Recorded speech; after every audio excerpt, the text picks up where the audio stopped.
guide them into recognizing all of the sensations and all of the organization and all of the, if you would, recipe for getting to the best sound that I hear for them. And yeah. Jeremiah, what do you think about that? Yeah, I agree with Dr. Hopkins very much. I think that, you know, we can get caught up in the science, which most of the time when people talk pedagogy, that's what they're really talking about, is the apparatus and the setup. But the real setup is what one hears and allows and teaches a singer how to trust the sensation of sound, because that is what's going to lead you all the way through a career of singing, more than knowing the hyperchichroid and all of those other functionalities of the apparatus, but to actually know the feeling of sound, which you only discover when you have a second pair of ears as a teacher to help the student to have the career and the voice that they're supposed to really have. Okay, I have to apologize to our viewers, and it looked like it went through on Facebook, and it says it's live on Facebook. So give a shout out on the chat if it's coming through, people, because we want to make sure that you're able to participate. So, you know, I went back to school after being out for, let's say, just a few years. And so the definition that they give for voice pedagogy is a science in teaching a voice. So we're all in agreement on that. But when it comes to teaching the Black voice or the African-American voice, there may be some special considerations, and that's what we're here to talk about tonight. So the first thing I would like to do is just give a little bit of a demonstration for those that are less well-versed in what we do as teachers and whatnot. I have just two little things for you to view right now, and then we'll come back for a conversation about this. Now, hopefully all my tech stuff will be working. Okay. So,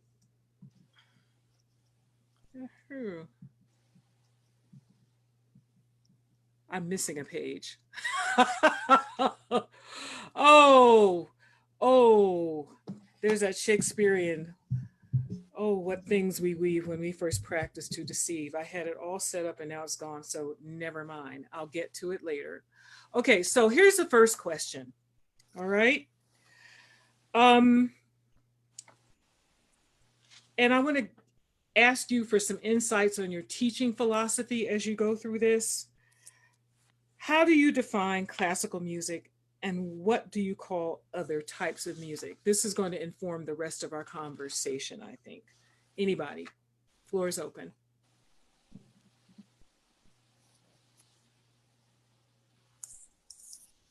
Laura, can you hear me? I can. Okay, so how do you define classical music, and what do you call other types of music?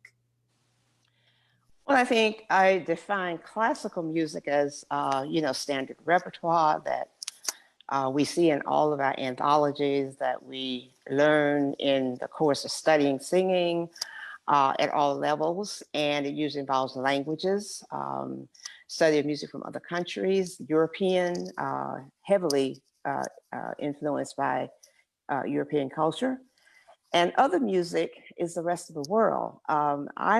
In my teaching, I'm going to teach the classical elements and the classical songs that students need to know, but I'm going to make sure that they know of other cultures, such as African-American art, songs, and those composers who are particularly still living, who are in their environment where they can meet and talk to them, because I think they need to know the rich heritage that is embodied in African-American music. And I have some students who know Spanish very well. And so they get a chance to, we get a chance to do folk songs of different cultures. I've taught students from Africa, and it's always enlightening to see how folk music is so much a part of that culture, and we know that. But when you hear them sing it, when I have those students who are from that culture sing it, I learn from them as well as they are sharing with me. Mm-hmm. So there's the classical music that sort of is what everybody considers the mainstream.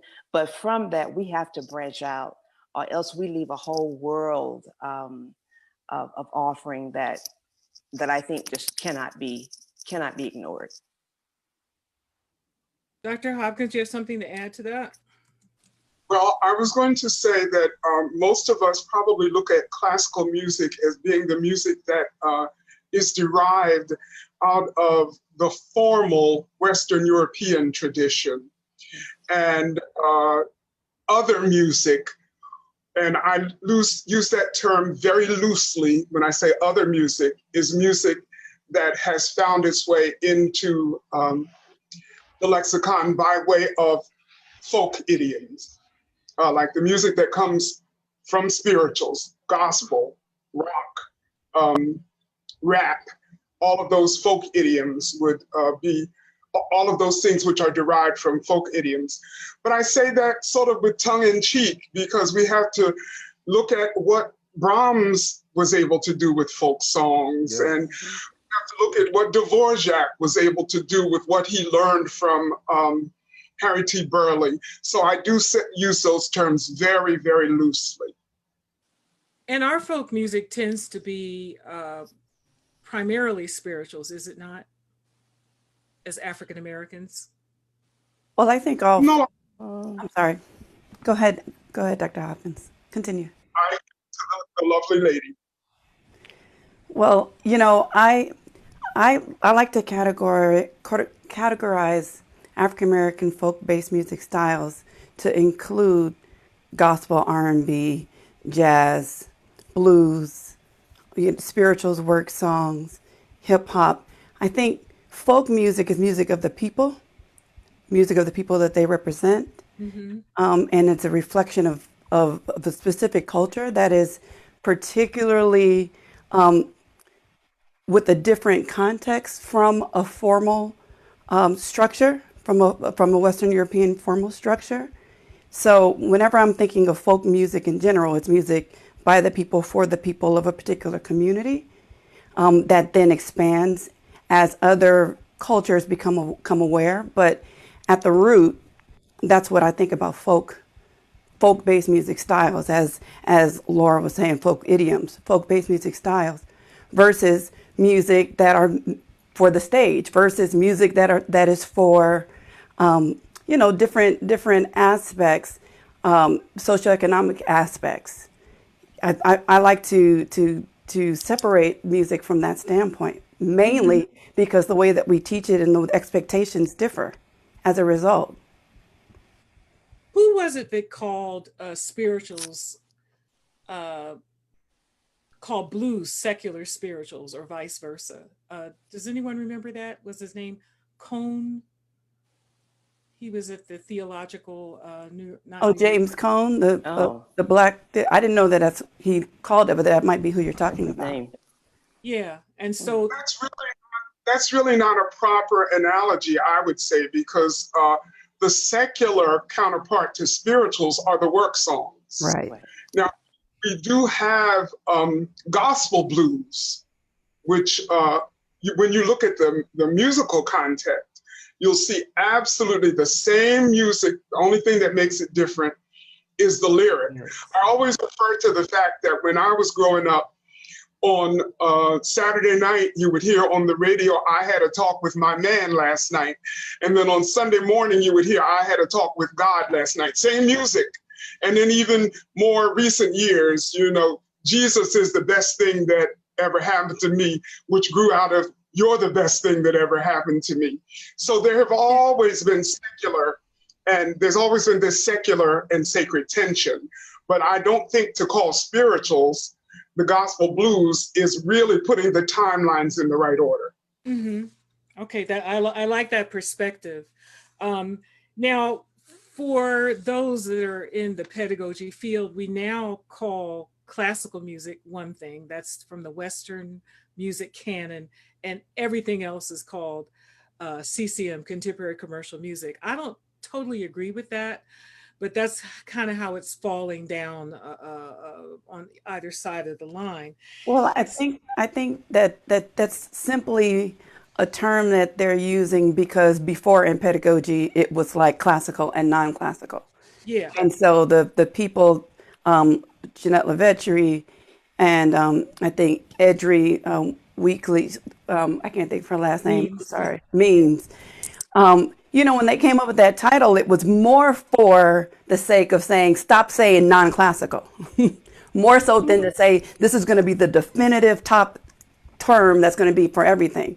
So that's what I like to tell people. You know, it's not a perfect name. Just like we went from colored to African American to you know, all of these different terms because we were trying to find the right word. And even now we're like, no, it's black because we want to be all inclusive. So I think we sometimes we want to make sure that we're not getting caught up on the terminology in pedagogy, understand why it's there, and you know what its function is at the moment. Well, I want to give a little. Go ahead. I'm sorry. I was going to say, even when we use the term classical, we have to define, are we talking about formal music, or are we talking about music that was written by Mozart and his contemporaries, which even narrows it down even more so? True, because there's the classical period. Yes. One of the things that I use with my students is an old recording of Leonard Bernstein, who defines classical music as exact music. But then you can still debate that because jazz is also a type of exact music with periods of improvisation, which happens with Baroque music, right? But I want to get a little deeper into the voice thing, okay? Nina, I'm going to bring you into the conversation because you wrote some very interesting research on timbre and voice and how it defines a person or gender, ethnicity. If you could just talk a little bit more about that for our panel and our audience. Sure, thank you. And thank you, Carolyn, for putting together such an incredible panel. I'm so thrilled to just hear you speak just these first few minutes.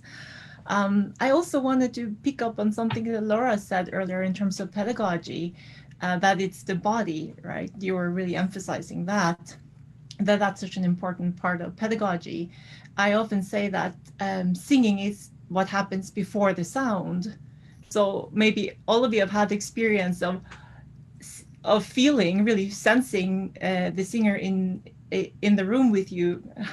You know, not right now, but typically we're together and we can sense the whole being, and you just feel them inhale, and we don't even need to hear the sound because we know what the sound is going to be like just based on that whole inhalation. So everything is set up, of course, in the inhalation, and that speaks to the physicality of singing. And that also speaks to that we're using our voice in all kinds of situations, not just when we have formal voice lessons and not just when we practice whichever genre it is that we practice, but we use it when we might be irritated at our friend or cooing with our baby, or we use the voice throughout the day and night. So I try to distinguish between what I think about as formal pedagogy, which I think about as when somebody is very consciously trying to work on their voice, to learn something or to teach something in regards to voice.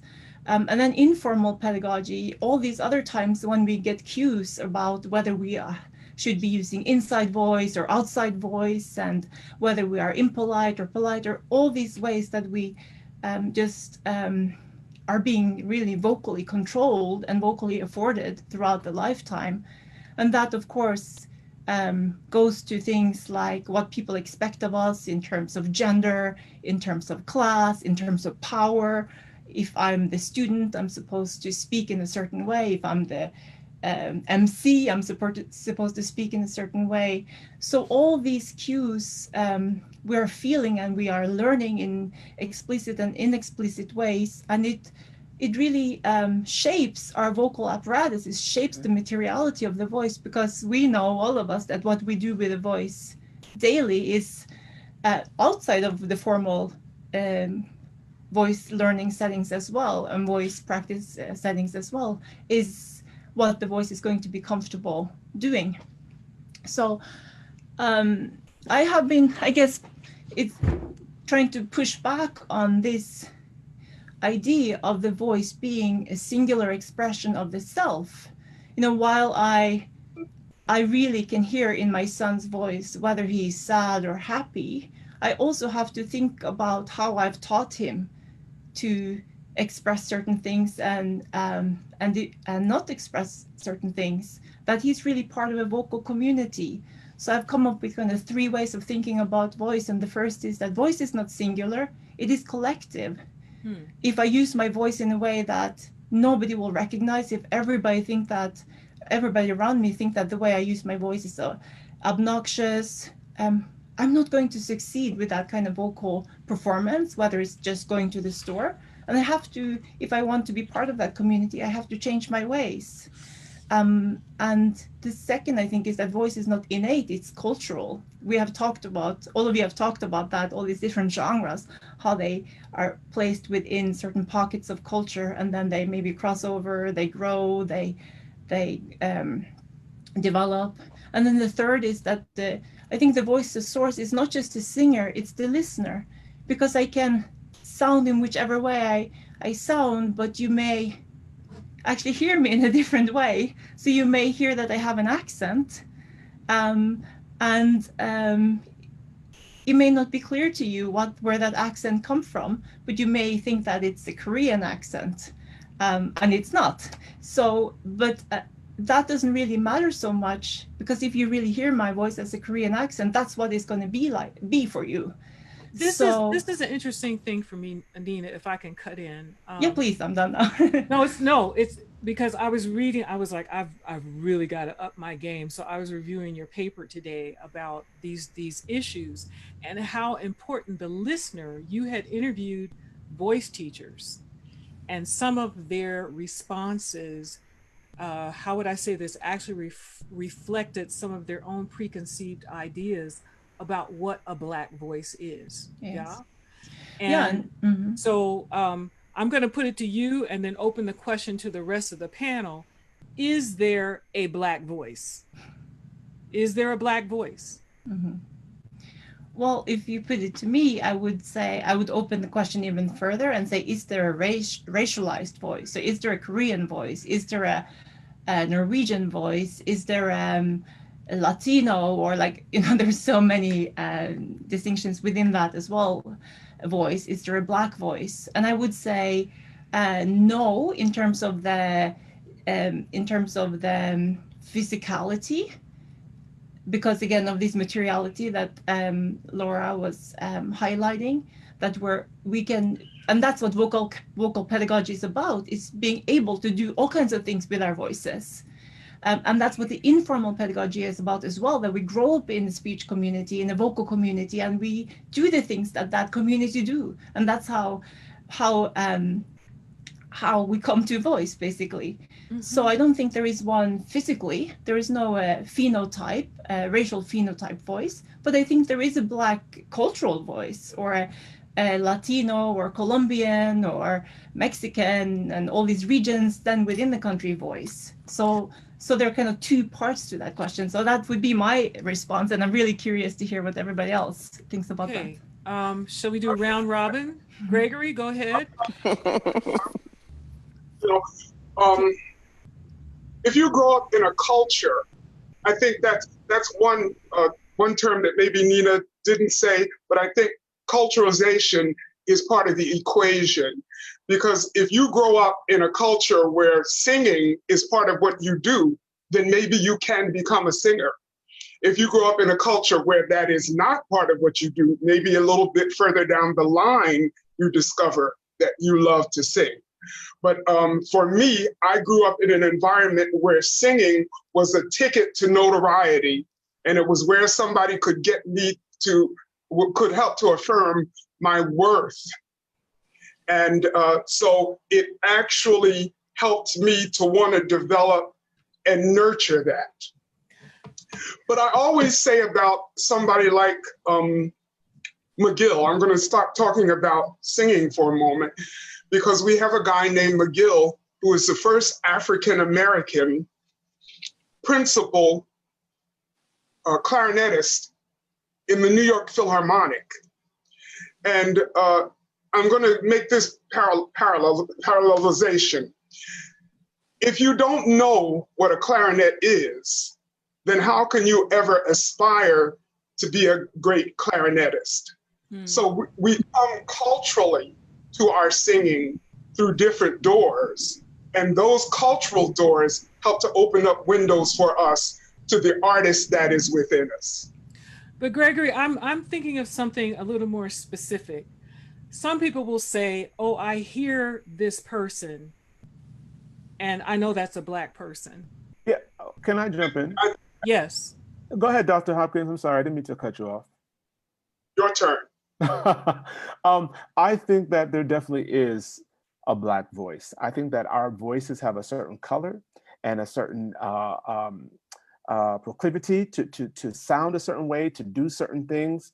As well as if you listen to Russians, you can tell it's a Russian voice. You can tell Slavic sound. You can tell that every region has a voice. I sung with plenty of Korean singers. They have a sound. Chinese singers have a sound. And it is based on how you are, where your cultural experience has been, the language. Yes, there is a sound to every culture, and there's nothing. Yeah, I absolutely believe that. Now I'm going to push back on just what I learned today, that the listener may have an expectation of what that sound is, and in hearing what they hear what they want to hear. And because of that, correct me, Nina, if I'm wrong, if I'm getting this wrong, but that validates what they believe. It reinforces their belief system when actually it may not necessarily be true. Did I say that right? To me, that's part of the equation. The other part of, I think, what maybe you, Jeremiah, spoke about, I think about as schools of singing or as culture, as Gregory, Dr. Hopkins mentioned.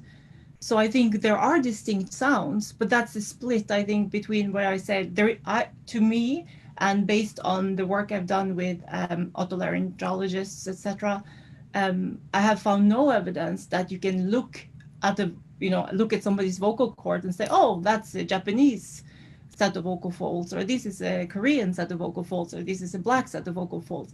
No, but that materiality is brilliant. We all know that voices are brilliant and they have so much potentiality. So if they grow up within a Japanese culture or Korean culture, or any given culture, they will use that potentiality, that material potentiality, to make those sounds, because that's what makes sense within that setting. And then on the other side, in terms of pedagogy and listeners, audiences, we know that there are certain expectations. So that I think that starts with the teacher. What I found in my work with not everybody, but many voice teachers, was that they expected, when, we all feel we want to hear the real sound of this, the true sound of that singer. But what I found was that many teachers felt like the true sound of that singer was tied to their ethnicity as they understood it. So they wanted the Latino sound, they wanted the Korean sound, etc., etc. And it was very hard for those students to show any other kind of individuality outside of those ethnic groups as they understood them. Mm-hmm. And the example I give, for example, is I'm Norwegian. I was adopted to Norway at the age of 2, so I never spoke really Korean. I'm adopted from Korea, so Norwegian is my mother tongue. And my mom is a white Norwegian. So when she hears an American voice, she will not hear the difference between an African-American voice and a white voice. She just hears American versus British English. That's, to her, is the big distinction. But of course, being encultured here, we'll hear other kinds of distinctions. And the last, before I stop talking, I just wanted to talk about the training that, the brilliant singer Martina Arroyo, she was asked to sing spirituals, because that's also an expectation, right? If you look a certain way, because it's very much how we look. We're asked to do certain things and or sing certain things, and she was asked to sing spirituals. And her coach, the famed coach Lee at Metropolitan Opera, said, "I've never heard such white spirituals in my entire life," because Martina Rowe, of course, was the opera singer, and so she had to be coached in singing it within the cultural idiom. And of course, she managed that brilliantly because she's a brilliant singer. But it's something that is learned whether from before you even know it, Gregory, as you talked about, like always being within the music culture. I don't know which all the kinds of musical styles you were exposed to, but you probably don't even know that you learned some of them because it's so much was part of you before you were conscious of learning them. Or for Martina Arroyo, that had to learn a certain style, like she had to learn the Mozart style. I'll say that coach at the Met was probably Sylvia Olden Lee, Gregory. Yes. That's Yes. correct. Yeah. Yeah, she was a wonderful, wonderful voice coach and a wonderful musician. So I think we can kind of agree that there are schools of singing, that we can learn stylistic things. We may disagree on whether we can tell if someone is a Black singer or not, but can we agree that probably culture and environment have a lot to do with what those sounds are? Yeah, and I think so. I also want to just add to the physiological aspect of it that I think that, as Nina is saying, from a vocal fold standpoint, the source is the same across the board. But when you start to take into account face shapes, Yes. structures, resonant spaces, there's Yes. going to be some similarities amongst cultural similarities that may start to become intertwined, but a larger face is going to give you a different sound. A broader cheekbones is going to give you a different sound. Those are the areas I think where there's going to be some distinction. But at the same time, I also think that the cultural immersion, the cultural influence is going to also make a difference. And so I think with both of those interplaying, I think that's where they come together, where the science meets soul. I mean, sorry, that's my thing, where the science meets, where the science meets the intention of the singer. So here's a quick question before we go on to actually making music. I'm so fascinated by listening to you. I could listen to you guys all day. How does culture shape the sound of Black voices? You know, a lot of times it's like, well, you came out of the church. And so there's this kind of grounding in church music. But as Nina was saying, Martina Arroyo had to be coached on how to do spirituals, but her mother was African-American and her father was Puerto Rican, I believe. Mm-hmm. So it just depended on where she was raised up. So any thoughts on that? How does culture shape the sound of Black voices? I think that culture is inherent in the sound. I think about my own experience. Both of my parents were natural singers, but I heard a lyric sound from my mom and a lyric sound from my father, and they were always singing in church. And so I heard a lot of music that was not hard on the voice because it was just so natural. And then in the church, we hear or in other situations, we may hear singers who are doing what comes natural for their sound. And it comes natural because it's in their whole being. It's not something that they learned. It's something that they were emerged, or what is it? Just totally immersed into.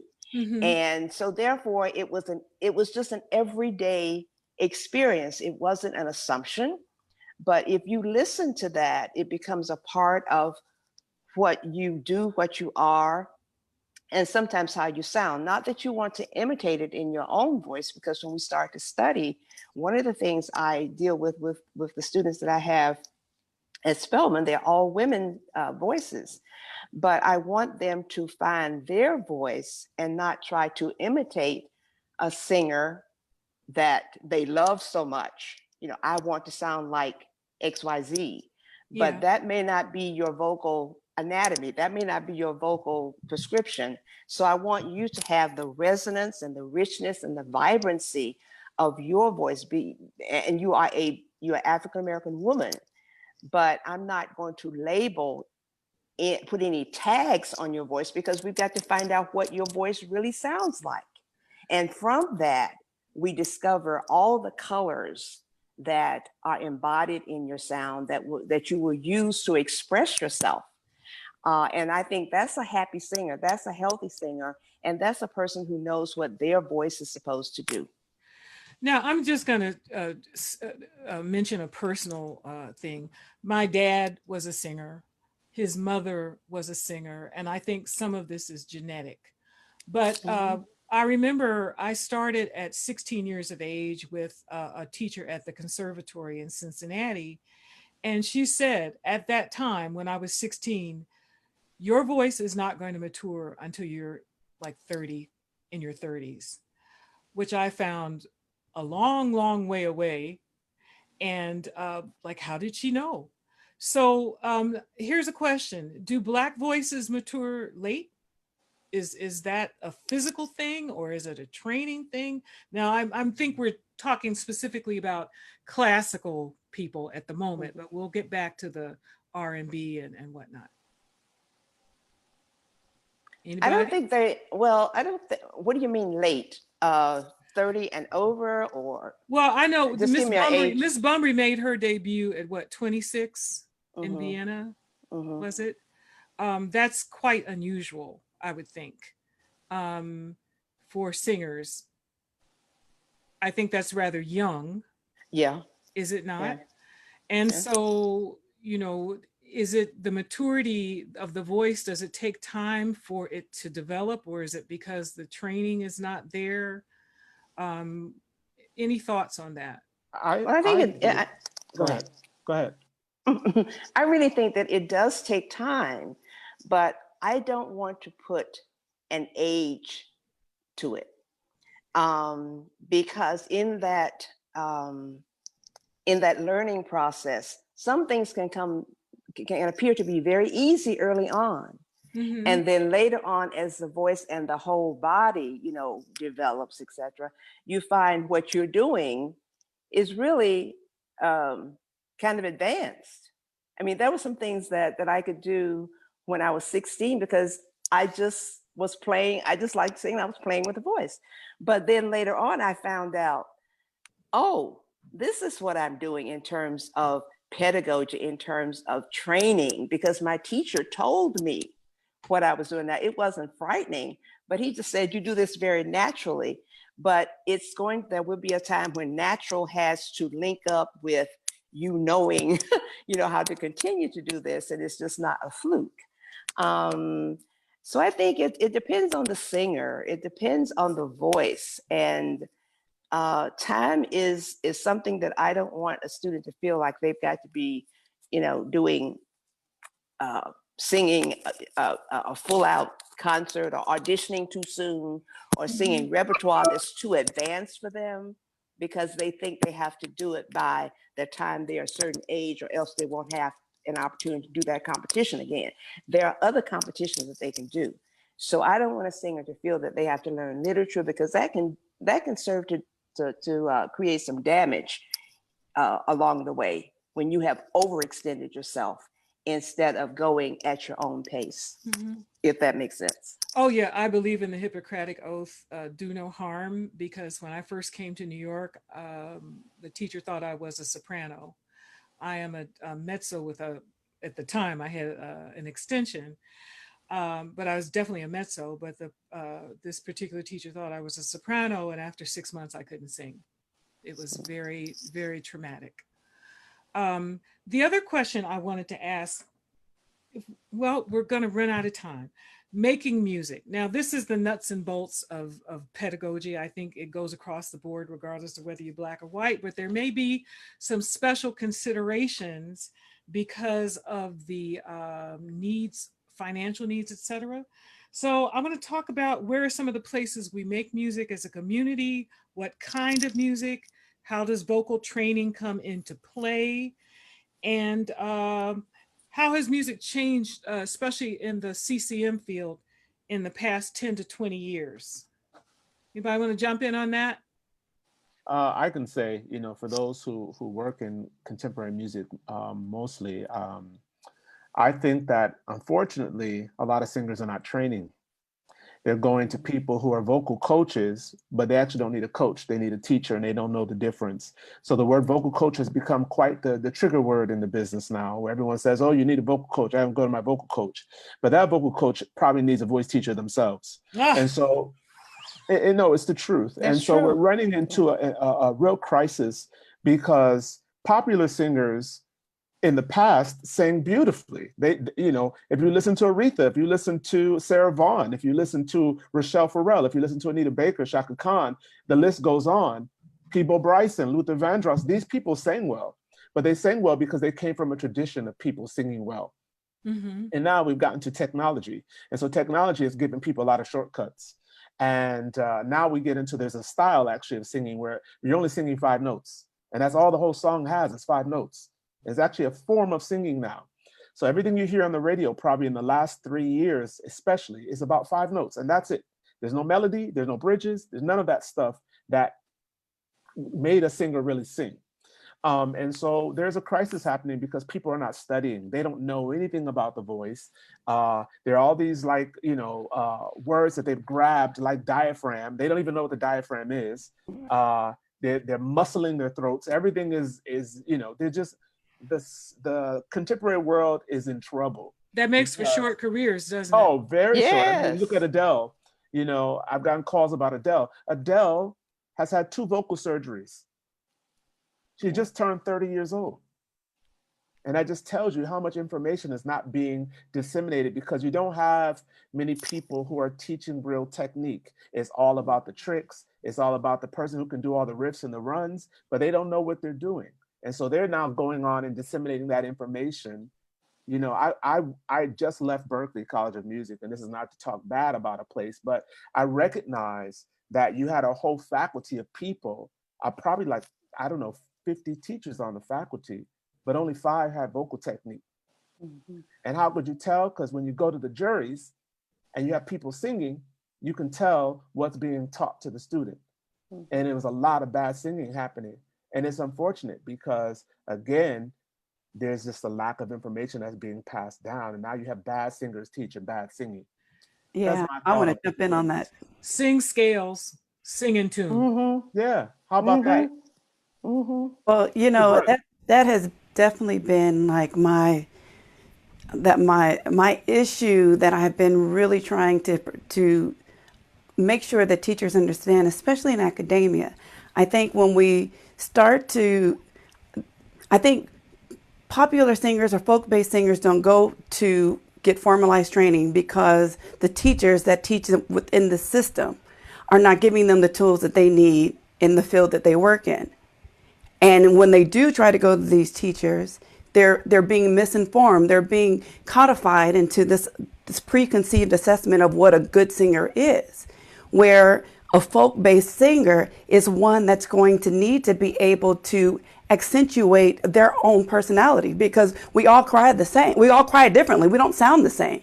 So if we have this conceived notion about this is what you have to do and this is what you have to sound like, then this is what your mix is supposed to sound like, and it sounds like, and you're giving the same sound to everyone, not the same process. You know, you start to create, making all music theater singers sound the same. All of these pop singers sound the same. And so, you know, just jumping back onto what Jeremiah is saying, I think that the issue with these singers is that they're not aware of what the difference is of a functional singer, a functional training. Yeah. They're looking at style, and they're looking at, oh, I can teach you to do these licks, and then all of a sudden you know how to sing. But they're not expressively, or they're not intentionally developing the voice from a functional standpoint so that they can then explore the sounds, the many, many sounds and textures and colors of their own voice in their musical interpretation. Well, let's explore this a little more in terms of the CCM. And then Gregory, I want to bring you in terms of training that happens from like the children's choir up. Okay. What? Make one comment on what Dr. Trineice just said. Yes. I think it's very important for me. I don't think that every singer is intended to be a classical singer, but I do use classical music to teach technique. Absolutely. Because classical music gives you parameters. and it says to you, go so far and no more. But that's And where I think that we can explore, because we can create parameters within within the CCM styles, you know, no, no, that don't measure up. I'm I'm sorry. not saying it's Greg, we can't everyone's. hear you. Can you repeat that, please? I'm not saying that that is everyone's methodology for teaching. I'm just saying that that is mine because I understand the limitations that classical music puts on you, and it will stop you before you hurt yourself. Now, other people may have other ways of teaching, but I definitely don't think that repertoire makes good singing. Good technique makes good singing. And you can sing the wrong repertoire and sing well, or you can sing the right repertoire and sing horribly. You know, so I don't think that they're necessarily interchangeable. But for me, I teach my singers, get yourself a good classical technique and then sing whatever you want to sing. I agree with Dr. Hopkins 1,000%. I come from the classical technique, and I've made a life as a popular singer. But it's because of that technique and giving me that clear understanding of my gift from the top to the Right. bottom But that has allowed me to sing a certain way. Now, the other thing is that, yes, once you have that, then you can explore as you want, because you can use that coloring box and you can Right. color and do all the other stuff. But to have a very strong foundation and technique that shows your chords how to function beautifully, that is the key. And And it's I think that this is where I really want to have that discussion about where we use the term classical technique, because when you apply it to a genre, then you're now creating parameters on function, and you're basing it based upon the specific parameters that are necessary to sing over an orchestra, the specific parameters that are necessary to apply a singer's format. But if you're talking about functional training, in which that you are making sure that there are certain things that you're doing in terms of the coordination between the breath and vocal fold closure, then you can take that out of certain genres. And I think that that's where it's like the blanketed term. Oh, it's classical. No, it's good. A good technique is going to give you a good singer. Can I just jump in? I tell my students it's like a toolbox. And in your toolbox, you have all these things that you're going to learn how to use. And then you can pick and choose how you're going to use them. But first, you have to know what the tools are and how you can use those tools. And I would say, in terms of certain genres, singing in tune is really important. And some of that's lacking.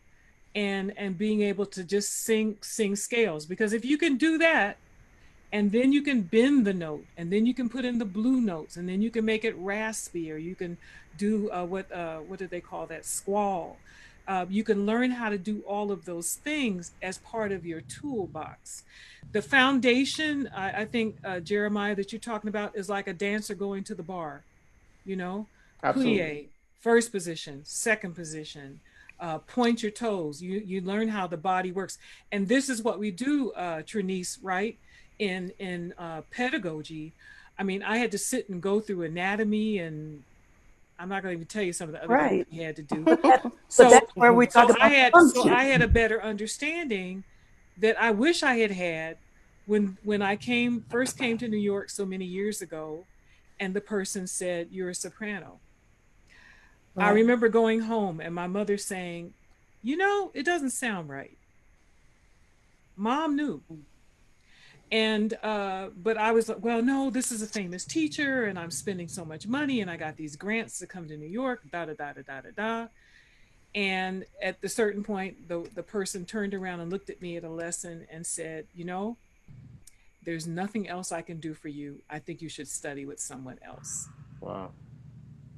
But I survived, and she did me a favor. And that's the other thing about teaching. You have to know what your limitations are, and to be able to help that student be free and mature in the choices that they make as an artist, right? Now, oh my God, we're running out of time, because we're going to have question and answer in a couple of minutes, people. Anybody else want to make a comment real quick, and then I have some other questions. I just want to make I just, sure that we share with the student and with the singer or whomever we're working with that it takes time. You have to be patient, because if you have yourself on a fast track and you're not really taking care of that voice through all the phases of learning, as I said before, that will catch up with you, and it may catch up with you at a time when you may lose a job rather than adding to your longevity. So I always want singers to be healthy in mind, body, and voice so that they can manage that voice to do, if they're going to do contemporary music, if they're going to do gospel, if they're going to do classical, whatever the music is, the voice can perform it because the voice knows how, the singer knows how to work with that instrument and not let the music dictate what the voice is supposed to sound like. Yes. Okay, so Hold on, Carolyn. yes, sir. Dr. Hopkins was going to say something. I'd like to hear what he was going to say. well, I was just going to simply say that one of the things that as a singer, I have learned to do with my students is not to be afraid to say, let's try something else. When I recognize that something that I'm trying to teach is not really working the way that I had hoped that it would work. Because as Dr. Eidsheim said, we talk in words. We are also have to understand that people understand things and comprehend things differently. We don't all metabolize information in the same way or digest concepts in the same way. Mm-hmm. So I have to grow to the point to say, you know, that's not working. Let's try something else. Okay, in the time we have remaining, and then we're going to open up the floor to questions. I just had a couple of things. I'll just go through the list and then you can just dive in as you like, okay?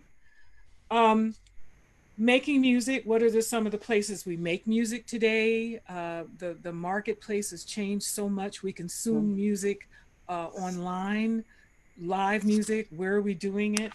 How has the church influenced or is still influencing development of young singers? You know, like children coming up through teens into adult.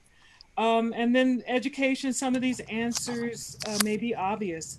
What is the state of music education in Black communities? And can you speak to your specific geographic area? And I have this thought that most music education is vocal, you know, choirs or something like that. And are students getting appropriate training in school? What kind of opportunities are available to, say, young college students? That's the first part. I'll open the floor. That's so loaded, and you're like, I know. I'm rushing now. I'm rushing now. Well, I think you know, music in general. I mean, mind you, COVID life is a whole nother beast. But in general, I think that there's a shift in the expectations of a performer, in regardless of the styles. I think just as much as it's difficult to make a career thinking that you're going to graduate as a voice major and get a role on the Met, or graduate as a music theater person and get a role on Broadway, or graduate as a jazz major and think you're just going to go on tour. I think that there's a shift in how we make music and what we do and what our function is when we're doing that. And I think that that's per person. I think that's per individual. I think people have to be multi-potentialists, and they have to use all of their gifts in multiple ways to be entrepreneurs at what they do. I think the church, from that standpoint, because the church does not have as much of a stronghold as it did in the past in the community. That's one of the sad things that I feel like my kids are not in the same tradition, growing up in the tradition that I grew up, where, I mean, it was church all day long, you know, and then my parents, you know, there seems to be a little bit less of a loosening within the role of the Black church in the Black community. But that's beyond the scope of this discussion. You know, but I think music education is at a falter everywhere. And I think that we as Black educators and Black professionals need to do better about reaching into our schools to provide our young singers, our young potentials, with opportunities to get access to people with more knowledge that they may not be able to be exposed to. So that's what I said. That wherever you want me to start, but I'll let somebody else talk now. But I think in terms of where music is happening, it's certainly moving outside the structure of the concert hall, the formal, a place, because music is happening in some of our, at least I've noticed, it's happening in some of our senior living facilities that have wonderful auditoriums and a good piano, and people who are there who come, it's a built-in audience, and many of them are arts patrons, and they've had music in their lives for a long time. They've retired from symphony orchestras, they've retired from arts schools, and so that is now their community. And to take music there, I find that some of our students and even young singers are finding that to be a very wholesome place and a very inviting place for them to perform. And then we have, COVID has shown so many ways in which artists are performing outside. I saw a performance in a neighborhood. The guy was on the back of a truck with a piano, and he was singing in the street. But it was in his neighborhood, and people were coming out of their homes, sitting on their lawn, enjoying music. So I think we can be creative and innovative, and know that we don't have to be in the structured concert hall. That's a good place to be, but there's so many people who are not going to be in that spot that will really enjoy what we're doing, and we can grow and enrich our communities that way. Okay, well, we don't have any questions yet that I can see. So here's my next. Nina, did you have something to add? No, I think so much interesting has been said. Okay, so one of my last questions is demands of the professional life and the professional singer. This would be for classical or CCM. How would you as a teacher outline success for one of your students? What are some of the barriers and challenges they may face that are, say, different from 10 years ago? Let's talk about the marketplace. I mean, Litso is an outlier, in terms of body shape and size. All of that is important. And as opera moves more towards video presentations, you have to think about the physicality of it. What are the skills that they need? You talked about entrepreneurship before, Trineice. And what about authenticity? Maintaining yourself, who you are. Mm-hmm. I could certainly say something about this. I think that singers, one, have to learn how to sing well, because then it gives you the option to explore all kinds of things. We're in a time where people are chasing fame. And so success is based on what they see on television. But a successful career has nothing to do with fame. It has to do with, can I support myself and live a quality life on the craft and not have to work at McDonald's? Not that there's anything wrong with that. But the reality is that if you're looking for a successful career, you should really more be aiming for a balanced life that gives you the ability and the opportunity and the blessing to share your gift around wherever it is, even if it's your local scene or if it's across the country, across the globe, it doesn't matter. But that to me is success versus someone who, I work with a lot of celebrity artists. A lot of them don't have money, but they're famous. Then I have singers who don't have the name, but are living and making six figures. So it is, to me, they're the more successful person, because the other person is waiting on a check from the label that they're going to have to pay back because it's just a loan. So, I think success is being seen in the wrong kind of way. And I think that we as artists and teachers have a role to encourage these aspiring to really work to have a career that is based on, living a more fulfilled life and a more balanced experience. That is, if success and fame, if fame success comes, that's icing on a cake. But why don't Yeah. we just make a cake? You know something, I remember Robert De Niro said something that really struck me one day. He said, I have a body of work. And, talking about myself, I have a body of work. It may not have been sustained, but, there's a big chunk of my life where, yes, I was working exclusively off of these little vocal folds. And that body of work was part of an arc of preparation, of sacrifice, Yes. of making decisions. Well, no, I'm not going to sing chorus because I want to be a soloist. You know, these are things I think that as teachers and trainers of professionals, like Jeremiah, you're saying, you can make six figures and not be known. Hmm. And I remember that film, was it 20 Feet from Stardom? Yes. You know, which was amazing, and amazing singers. Uh, so the thing is, you have to know what your tolerance level is, I would say. You have to know what you want. And as teachers, Hmm. maybe we can help by having business classes now, how to Yeah. read contracts, things Yeah. like that. Any other thoughts? Yeah, I think, one of the things that I wish we could get back to is functional music. I feel like Black music has always had a function. It wasn't just music for music's sake. It was bringing people to a collective sense of joy and sorrow and dance and celebration. And I feel like instead of the fame chasing, if we got back to more heart music, then I'm doing this so that I can not just speak to myself, but speak to my community.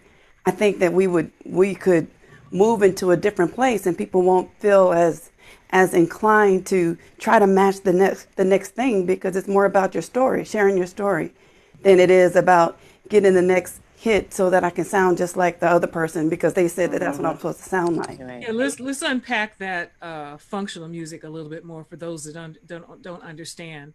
Work songs, lullabies, ballads, Hmm. storytelling, right? Storytelling, yes. Yeah. I think that's still happening. I don't think that that has gone away. I just think that certain things are glorified more than others. Hmm. And I think that you can't force anyone to be deep, right? There are some folks who are just deep. You Artists are deep. shall be deep. They have, a special place in their innate qualities that make them aspire to make the songs that you're talking about. But then there are others who are just on the surface and it's fluff and it's Right. okay. There's a world for all of it.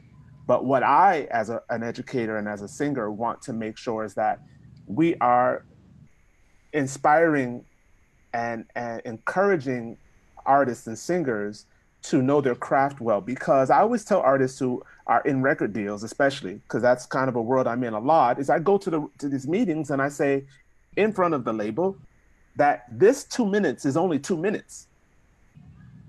And when this is over, are you going to go back to working at Walmart? No, because now you have a taste of something. Hmm. But if you know your instrument well, you can go from the record deal to Broadway, from Broadway to this, from there's this road that you can have and map and shape a career. But if you're just asking for fame, you're going to end up in the wrong place. Well, someone might come to someone like you, Jeremiah, for consultation. And I know that Laura, you're an educator, and Trineice and Gregory and Nina, you are a musicologist by training, but you're also a performer. I saw some things that pictures of you on online and whatnot. So you can also add a perspective because you were doing new music, were you not? Working with composers? Yes. I mean, this is, I have been sitting out a bit because it's such a tricky question. And we each, like, I think everybody have said in their own way, have to come to the answer, their own answer. Right. And I started out in very classical vocal tradition in Europe. But what I found was that that repertoire, the classical operatic repertoire, felt very confining to me because of identity questions, etc. And so I thought that one way of being able to express myself and also collaborate, which is one of the things I really enjoy, is to work with composers and do some composing myself and do music today, but within the classical kind of vocal tradition. So that's what I started doing as a singer. But then I thought also, again, coming back to the question, why is it that we do what we do? We all sing. I think everybody here on this in this conversation sing, but we can have completely different reasons for singing. And they don't have to conflict with one another at all. They just are reasons. And I think that after a while, I understood that the reason I was singing was, and I was so obsessed with technique and the whole kind of building of the voice. And I think the reason I was doing those things were really because I was asking questions about how we come to be the way we are, like how we come to sound the way that we sound, like how it is that people perceive us in the way we do. Why is it that I want to present myself in certain ways as a singer? So it was really, for me, a place to ask and explore questions. So that's, I had never thought for myself to do a PhD in musicology. I felt very much I was a singer. I just didn't know. I'm a first generation college graduate, and I just didn't know this whole academic world, because conservatory, at least in Europe, is so separate.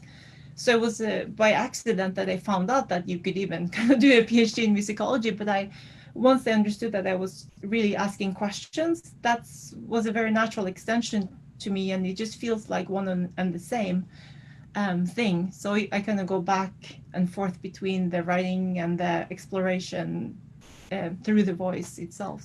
So you're doing research and performing and thinking about all of these things that are so coming out now in conversations about race and about, I wanted to have this talk because there's been so much discussion on the boards about microaggressions and offenses and stuff. And I just want to get down to the brass tacks. What is it? What is it that we do? How can we do it better? Gregory, I'd like to come back to you now. If you could talk about voice training in the religious setting, because you have been a minister of music at the Convent Avenue Baptist Church for a number of years and have seen many singers pass through your doors, including, I would say, Noah Stewart, who's having a wonderful career as a tenor now. So could you speak to how you train your kids and your adults and maybe even your seniors in your work? Well, I want to get back to something that I think it was Trineice had mentioned earlier. Having grown up in the inner city and then spending most of my adult life in another inner city, I really think that the public school system has done our children a tremendous disservice when it comes to shaping music for the future. We don't have the makings for planting the next generation of singers, the next generation of musicians, or even the next generation of audiences. And this is unfortunate. And I do see this playing out in church. When I came to convent more than 30 years ago, I had people in my choir who had actually studied or sung in a choir conducted by Nathaniel Dett. Wow. I had people in my choir who had sung in the Hall Johnson Singers. I had singers in my choir who had studied voice with Boatner. My goodness. These, young people don't know what that means. Right. Walk into that gold mine. Now, I still manage in my adult choir to have that convent sound 30 years later, but it comes from people who are singing in choirs for the first time. People who never sang in a school choir. People who never had voice lessons. They just find something in them that makes them feel like they want to sing. I even have that in my students at the university. I hope this doesn't get back to any of my Howard students. Most of them will not sing. Most of them will not sing in their professional lives. I don't mean sing to a point of being able to support themselves. But they may be people, because of what we're planting in them, they might be on a board somewhere, or they may buy tickets or buy a series to the series of seats to the Washington Symphony. So I think that our public school system has done our students and our generation a tremendous disservice by devaluing the real focus of what music education and arts education brings to you as a person. And most of our inner city schools have considered it a frill, something that can be done without at the expense of getting Johnny to read and getting Sarah to understand math and science. I think they call it the STEM curriculum. Right. So I really don't know what the answer to this is, but I'm finding that the talent is being birthed much later. Because as far as singing is concerned, we have a generation of people who did not grow up even listening to singing, no less singing themselves. Their entertainment was spoken and beat out or created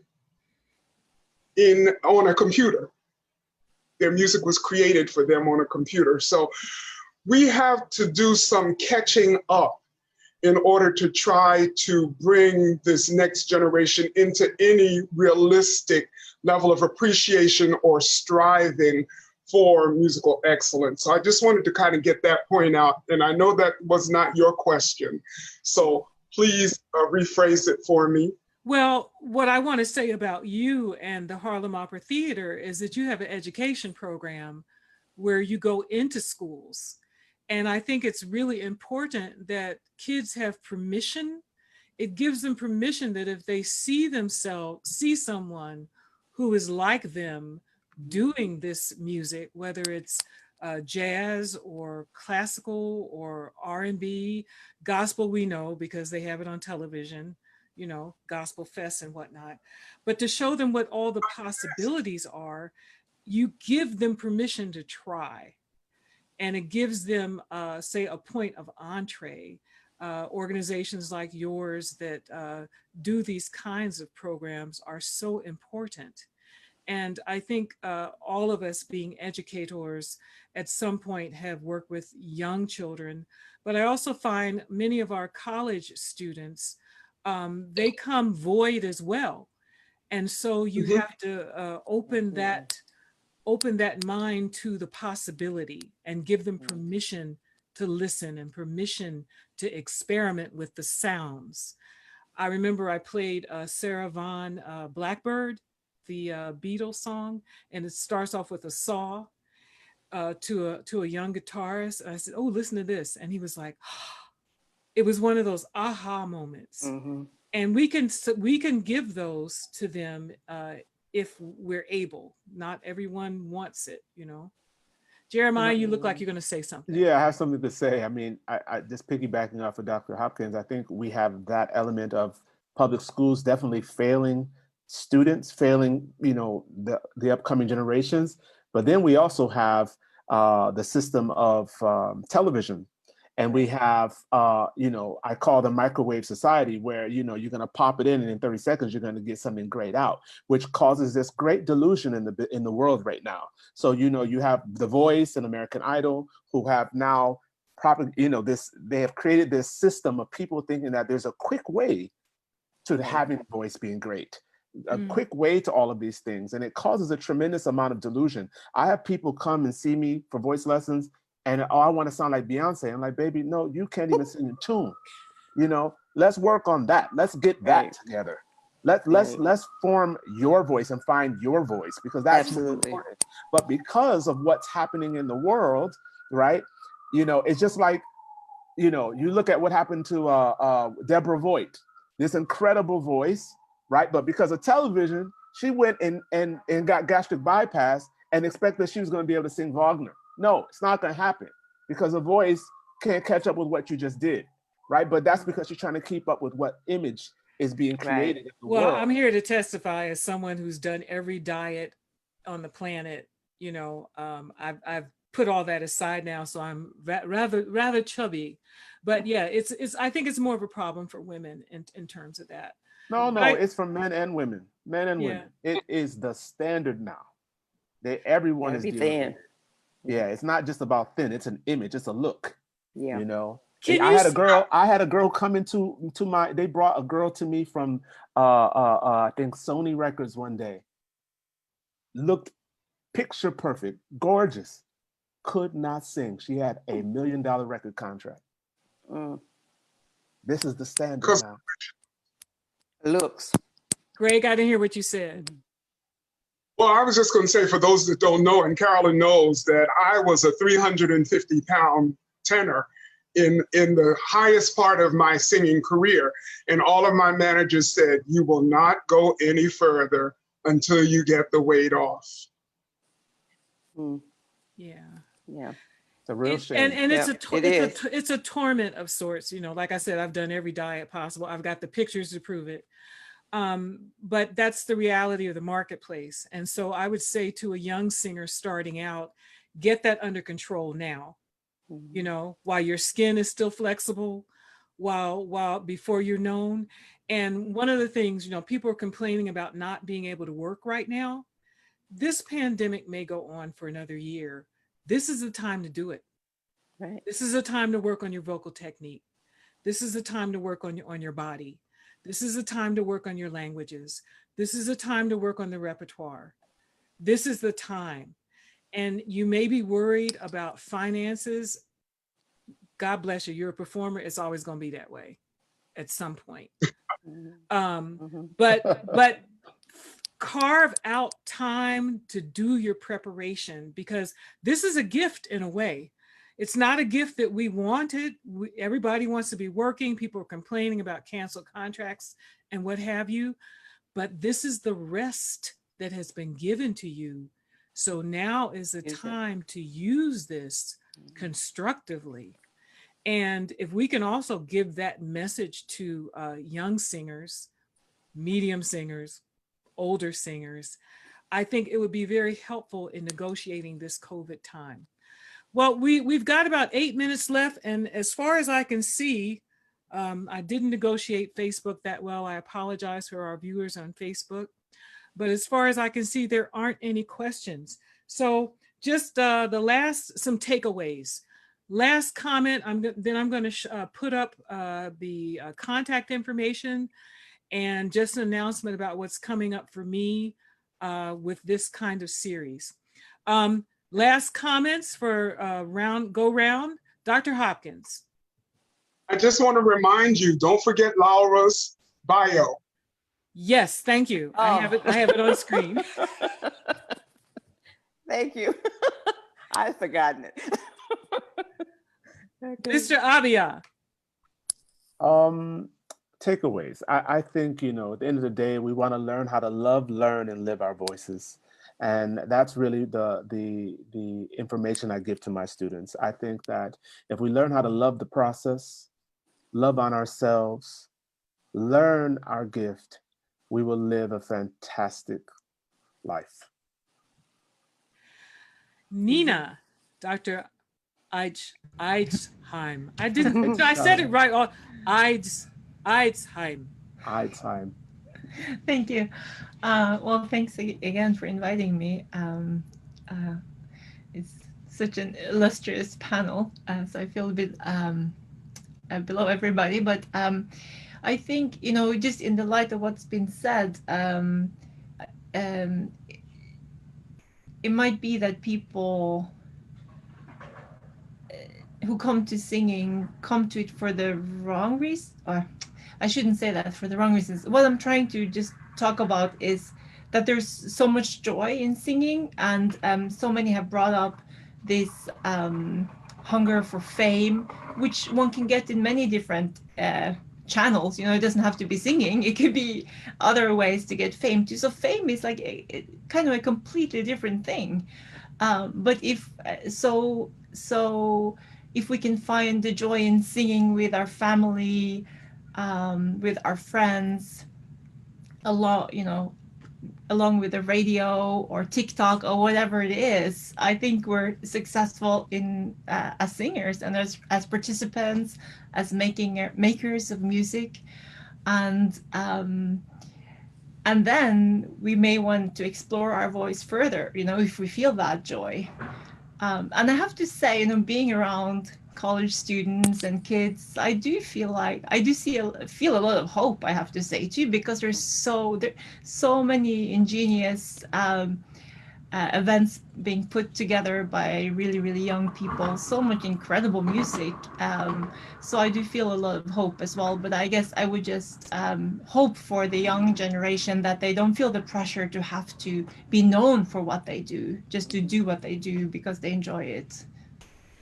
Making music is it's like, well, I was gonna say it's like making love. Okay, here's the bio for Professor Laura English Robinson, who I thought was from Cincinnati, Ohio, actually, but you're actually from Atlanta. Yeah, I went to CCM. But you stayed in Cincinnati for quite a while, so I'll claim you. A native of Atlanta, Georgia, Laura English Robinson received her BA degree from Spelman College and Master of Music degree from the College Conservatory of Music at the University of Cincinnati. She was a scholarship recipient and vocal fellow at the Berkshire Music Center, Tanglewood, the Brevard Music Center, the Mozarteum in Salzburg, and the Ames Summer Study Program in Graz, Austria. She has toured France, Spain, Italy, the United States, and South America, performing in chamber, solo, orchestra, and opera performances. She was also the winner of Italy's Golden Puccini Vocal Competition and recipient of the Sullivan Foundation Awards, Mayor's Fellowship in the Arts, City of Atlanta, and the Martin Luther King Jr. Artistic Achievement Award. Mrs. English Robinson has performed on numerous occasions with the Atlanta Symphony Orchestra under the batons of Robert Shaw, Yoel Levy, and Robert Spano. She made her New York debut at Lincoln Center's Avery Fisher Hall and later returned for performances at Alice Tully Hall. She has performed in recitals throughout the United States at the National Cathedral in Washington, D.C., Spivey Hall in Atlanta, Piccolo Festival in Charleston, South Carolina, and as soloist with the Chattanooga National Symphony, Montgomery Symphony, Lexington, DeKalb and Albany Symphonies, and of course, Orchestra Atlanta. Equally at home with opera as well as with recitals, oratorio, and chamber music, she has performed operatic roles from standards to contemporary operas, including the title role in the world premiere of the opera Zabet by composer Curtis Bryant and librettist Mary Bullard. Mrs. English Robinson completed a 6-week summer performance tour of Porgy and Bess in Paris, Granada, Spain, Cannes in Normandy, and Luxembourg with the Atlantic Opera. Currently, she is retired from being a voice professor at Spelman College, member of Pi Kappa Lambda Music Honor Society, NATS, Delta Omicron, we have another thing in common, and national coordinator of collegiate young artists concerts for the National Association of Negro Musicians. And we'll leave it at that, if that's okay. Can we have your takeaway now? I believe very strongly that we have to be caregivers of our instrument. Because if we take care of the voice, we're taking care of ourselves. And we want to be healthy so that we can sing a long time. I believe in vocal longevity. And it takes time and patience. If you're not healthy and you know that you should not be singing, don't push yourself. We are communicators. We communicate through our instrument. And so therefore, our voice, our artistry is an extension of who we are. And we always want to own up to that. Amen. Amen. End of. Okay, Trineice. Yes, amen to that, Laura. We are indeed extensions of our musical extensions of our true self. And I think that's one of the things that we just want to make sure that as we're developing the voice, that we are developing the person inside, the physical person, the soul of the person, so that what they're communicating is indeed their story. So that's my takeaway. Okay, so I have finally gotten a few things organized here. I'm going to share the screen very quickly, go to the PowerPoint. Okay, because it was acting up before. We'll forget about the voice video. This is some of the contact information for our panelists today. They have generously said that you may write them. And if you want to take lessons, they're available as well. I teach as well. I would like to say thank you so much for everyone that gave of your time and your experience and your knowledge to this panel today. It was very exciting. This was my first time out doing this live. I don't think I'll do it live again. It's a little complicated technically, but I so enjoyed this conversation. It's very invigorating. There was one question: when is part 2? So we'll think about it and maybe come back in a few weeks or a couple of months. Yeah. Carolyn, So again, this contact information is here. One final thing, I'm starting a program called Trineice Sebron, and it'll be interviews and conversation on opera, concert, theater, dance, and the art worlds. And so if you want to join the mailing list, you can write sebronrstudio@gmail.com. We should be going online probably mid-September. I still have a few things to work out, obviously, with the technical stuff. Again, I want to thank everyone. And I can't tell you how much I've appreciated and enjoyed this conversation. Positive conversation, constructive conversation. So I hope everyone that was listening today had some good takeaways, and that you will, if you're a voice teacher, take into consideration these elements of working with Black singers. Is not that much different, really. But we need to know about culture and understand what is happening on our side when we're receiving as well as giving. To me, singing is a spiritual and an ancestral activity. I believe that it comes down from the griots of West Africa, and that we pass on in our genes and in those who become our musical children, our knowledge, our experience, and our spirit. And so I thank you today for sharing yours with me and with everyone who is listening today. Thank you for bringing this together. Thank you. Thank you for having me. Thank you. Thank you. Thank you so much.